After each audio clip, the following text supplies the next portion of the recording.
For months, she acted like his driveway belonged to her. She parked there whenever she pleased, as if it was her right. Reggie tried to be patient. He even called a tow truck twice. But what happened after that turned into a public spectacle the whole neighborhood couldn't help but watch. Reggie Carter was usually a calm man. He had to be.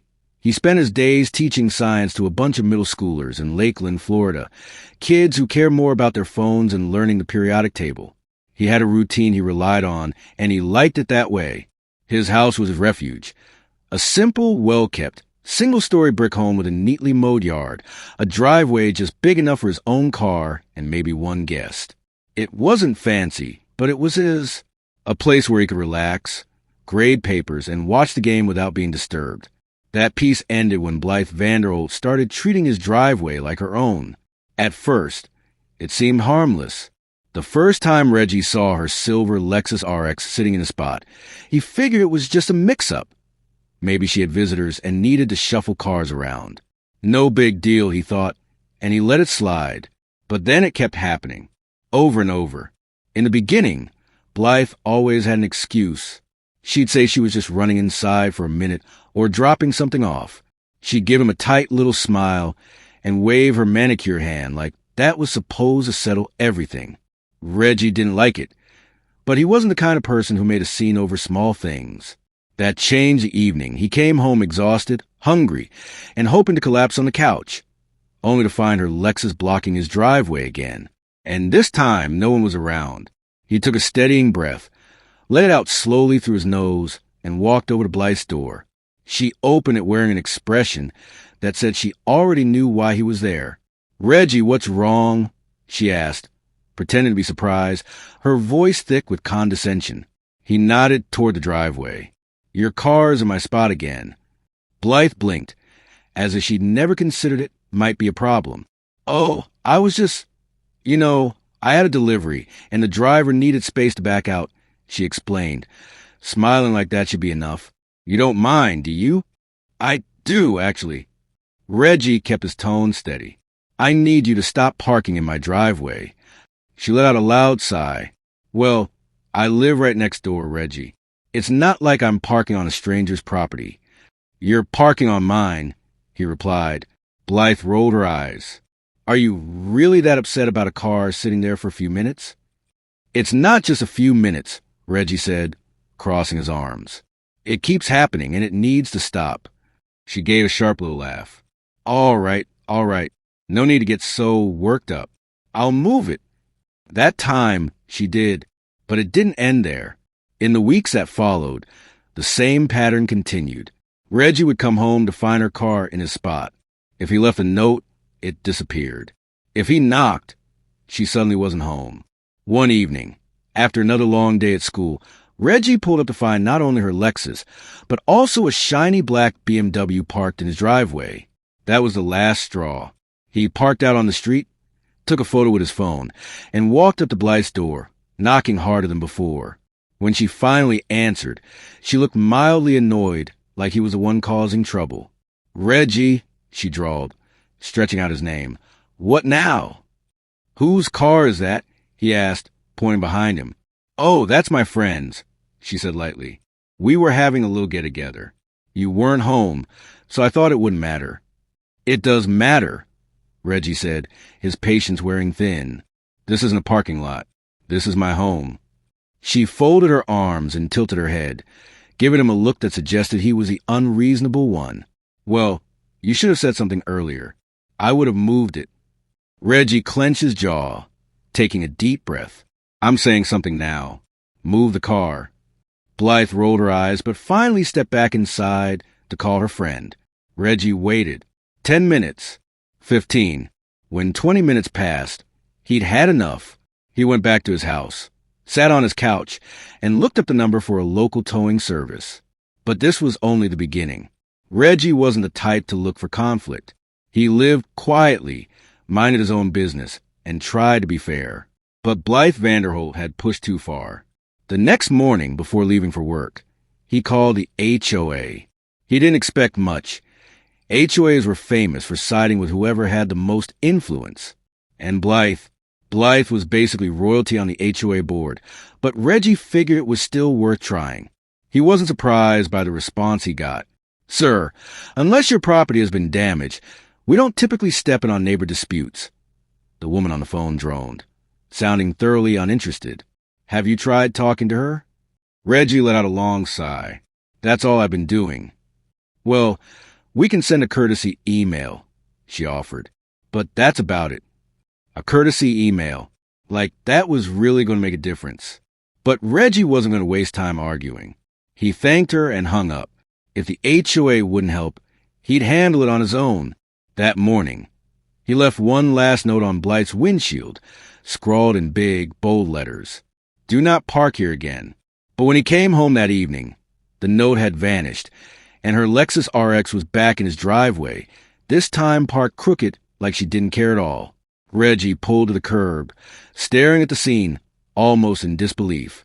She wasn't even trying to pretend anymore. Angry, he walked up to her door and knocked hard. It took a full minute before she opened it, holding a wine glass, looking like she'd just been enjoying a peaceful evening. "Reggie," she sighed, dragging out his name like he was the problem. "I need you to move your car," he said, keeping his voice steady. She took a long sip of wine before replying. "Oh, yeah, about that. I was in text you, but I figured you wouldn't mind. You always park on the street anyway." Reggie's hands clenched at his sides. He forced himself to stay calm. "I do mind. This is my property, Blythe." She let out a sharp laugh, shaking her head as if he were being absurd. "Reggie, seriously? You're making such a big deal out of a driveway." He stepped a little closer. "No, I'm upset because I've told you again and again to stop, and you keep ignoring me."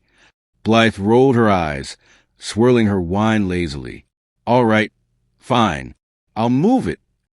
Reggie exhaled, willing himself to walk away. He turned to head back to his house, until he heard her mutter something under her breath. He stopped, turning back. "What did you just say?" She gave him an innocent look. "Nothing." "No, you said something." Blythe smirked. "I just don't understand why some people get so uptight over the tiniest things." That smug, entitled tone made his blood boil.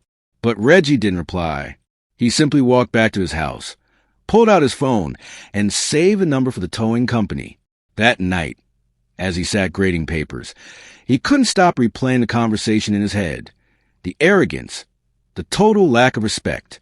He knew then that she wasn't going to stop, and he was done being polite. The next time Blythe parked in his driveway, Reggie didn't knock. He didn't leave a note. He didn't say a word to her. He called the tow truck instead. It was Friday evening. He had just gotten home after a long week, completely worn out. But the moment he saw her Lexus sitting in his driveway like it belonged there, he felt a surge of energy. This time, he didn't hesitate. He parked his car on the street, dialed the towing company, and kept his instructions simple. "I need this car gone." The truck arrived in less than 20 minutes. It felt almost poetic how quickly it happened. The driver hopped out, sized up the situation, and gave a little nod. "She's parked in your driveway?" "Yep," Reggie confirmed. "Got proof you own the property?" Reggie pulled out his deed. He'd come prepared. "All right," the driver said. "Let's hook her up." In minutes, Blythe's luxury SUV was lifted, wheels locked tight. Reggie stood there, arms folded, watching with quiet satisfaction as the truck rolled away, her car disappearing down the street. He had no idea how she'd react. Would she come over screaming, call the cops, pretend she didn't know? Turned out, he didn't have to wonder for long. About an hour later, just as he was settling in for the night, bam, bam, bam. His front door rattled under her fists. Reggie didn't hurry. He took his time getting up, stretching his arms, letting her wait. Then he opened the door. Blythe stood there in flip-flops and silk pajama pants, her blonde bob a little messy, fury all over her face. She clutched her phone like it was a weapon. "Where is my car?" she demanded, voice sharp. Reggie tilted his head. "Oh, you mean the one that was illegally parked in my driveway?" Her nostrils flared. "Don't play games with me, Reggie. Where is it?" He shrugged, completely calm. "Towed." She gaped at him, mouth hanging open. "You did what?" "You heard me," Reggie said. You wouldn't stop parking in my driveway, so I had it removed. Simple. Blythe let out a shrill, almost hysterical laugh. Oh, you're going to pay for this. Do you have any idea who I am? I'm on the HOA board. I have connections, Reggie. He blinked at her slowly. Good for you. Your car's at Sunshine Towing off Orange Blossom Trail. Have a good night. And he shut the door in her face. But Blythe wasn't finished. She stayed out front for a solid 10 minutes, ranting and yelling, her voice carrying through the quiet street. She even tried calling the police. When the officers arrived, they barely looked in her direction. You had her car towed off your property? One asked Reggie. Yep, he said, handing over his deed. The officer glanced at the document, then turned to Blythe. Ma'am, he's within his rights. If you want your car back, you'll have to pay the impound fee. The way Blythe's face turned bright red, Reggie would have paid to frame that image. But something told him this wasn't over. And he was right. He thought towing her car would finally get the message across. But Blythe didn't back down. If anything, she doubled her efforts. It started small, annoying, petty little gestures. First, a note on his door, written in thick red marker, like she thought it was some legal warning. This is a community. We should be considerate of our neighbors. Reggie threw it straight in the trash. Then came the HOA complaints. A letter arrived, claiming his front porch plants violated community's look. He laughed out loud. Those same potted ferns had been there for 2 years. Then another letter. His trash bins were left out too long. And another, his mailbox paint was fading. By the fourth letter, Reggie wasn't even angry anymore. He was almost impressed by how hard she was trying. But the worst was when she started calling security on him. One evening, Reggie was watering his lawn when a white security SUV pulled up, lights flashing. A tall, middle-aged officer stepped out, adjusting his belt like he was about to handle something serious. Do you live here, sir? The officer asked. Reggie frowned. Yeah. Why? Reggie stood there, arms folded across his chest, feeling a quiet sense of satisfaction as the tow truck pulled out of the driveway, her car vanishing down the street. He had no clue how she'd react. Maybe she'd come banging on his door. Maybe she'd call the cops, or pretend she didn't know what had happened. He didn't have to wait long to find out.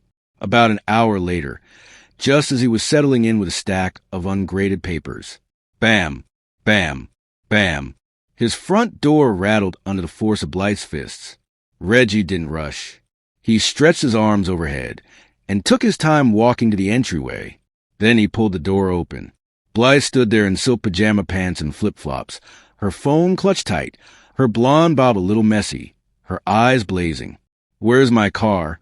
She snapped, her voice shrill with outrage. Reggie tilted his head slightly. Oh, you mean the one you left blocking my driveway? Her nostrils flared. Don't act cute, Reggie. Where is it? He shrugged, calm as ever. Towed.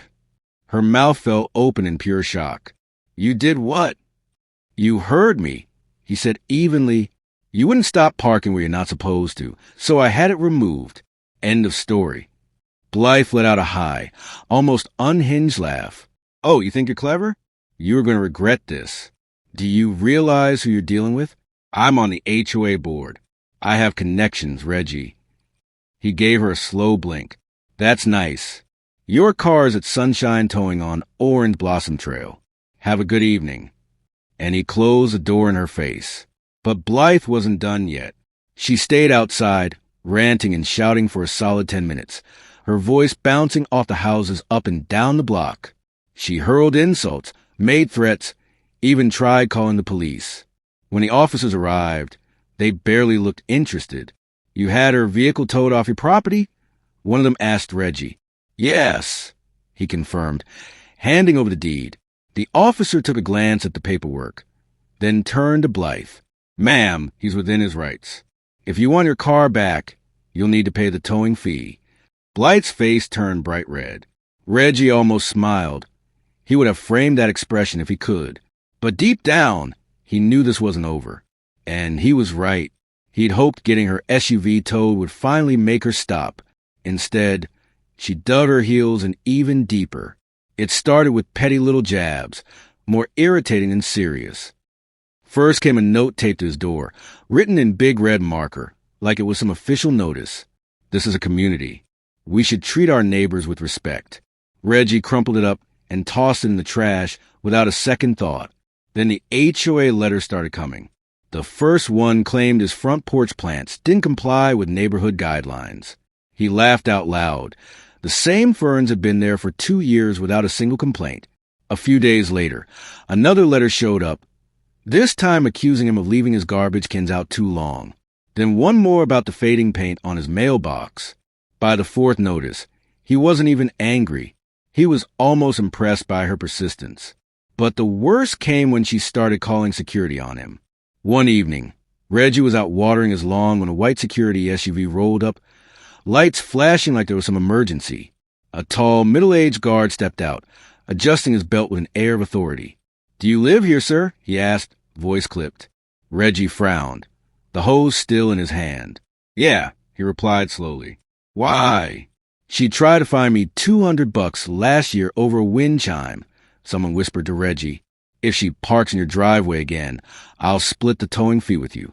Reggie had to laugh at that. The best part was he didn't even have to defend himself. Everyone had seen Blythe's behavior for years. The petty complaints, the pointless fines, the power trips. And now that she was finally embarrassing herself so openly, people were starting to turn on her. Then came the HOA meeting. Normally, Reggie never bothered showing up. But this time, he made sure to get a seat right up front. He walked in with his arms folded and sat directly across from Blythe. She refused to meet his gaze. The meeting kicked off with the usual stuff. Financial updates, landscaping reminders, notices about trash cans. Then a board member cleared his throat. "We need to address a complaint regarding improper use of private property." Reggie leaned back, waiting. Blythe straightened in her chair, ready to act like the victim. But the board member continued, his voice calm. "This complaint is against Blythe Vanderholt."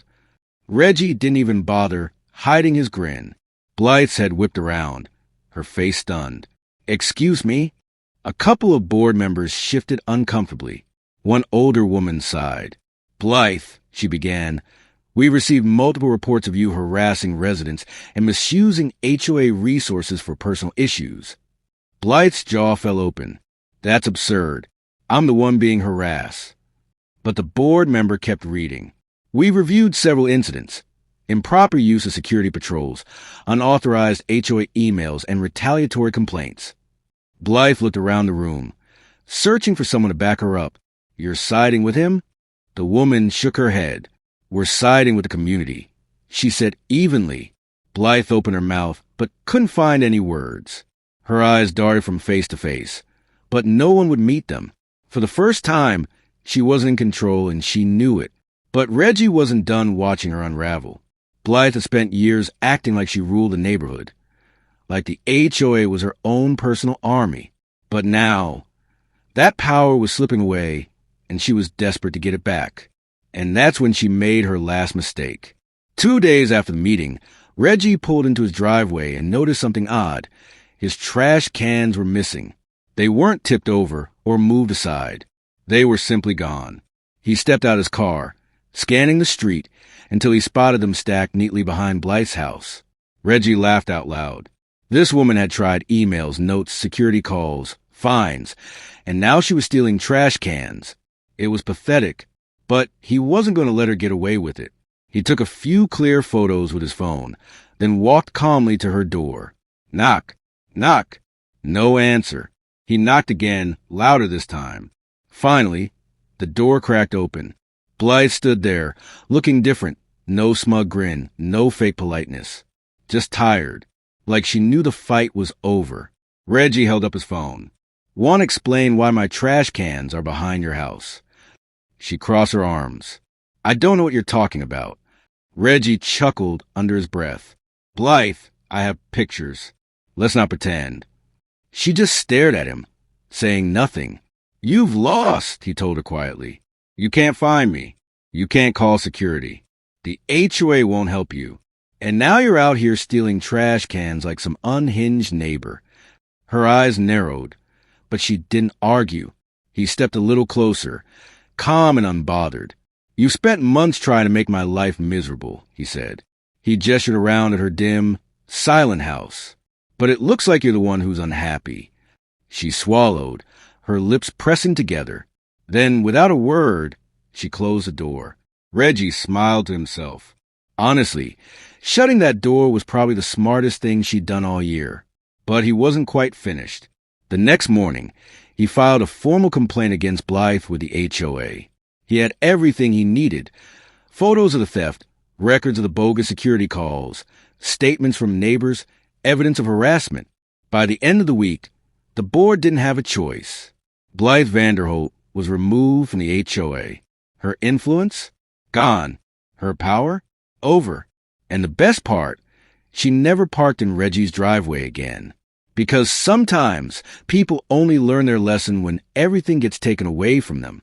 After that day, Blythe never spoke to Reggie again. No glares. No fake smiles. No snide comments about his plants or trash cans. She avoided him completely.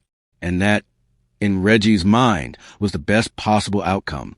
For the first time in months, he could pull into his driveway without a second thought. No cars blocking his spot. No angry notes taped to the door. No ridiculous HOA letters. Just peace. But the neighborhood wasn't done talking. Blythe's downfall had become something of a legend. The woman who once ruled over everyone with an iron fist had been forced out of her own little kingdom. Neighbors who had never dared speak up before started sharing their stories. "She fined me $75 because I left my bike on the porch. She called security on my nephew just because he wore a hoodie. I've lived here 10 years and never once saw her do anything helpful." Reggie realized she had been a problem long before she targeted him. He had just been the first person to finally push back, and when he did, the whole community followed. But karma still wasn't finished with Blythe. A few months later, a for sale sign appeared in her yard. Some said she was too embarrassed to stay. Others guessed she had made so many enemies she no longer felt safe. Reggie didn't care why. When the moving trucks finally pulled away, he stepped onto his porch, took a deep breath, and let it sink in. The fight was over, and he'd won. The lesson? Some people believe they can bully everyone forever. They think they can keep being selfish, manipulative, and cruel simply because no one ever stands up to them. But eventually, they push the wrong person. And when that person says enough, the whole world gets to watch them fall. If you like this story, don't forget to subscribe. There's plenty more where that came from.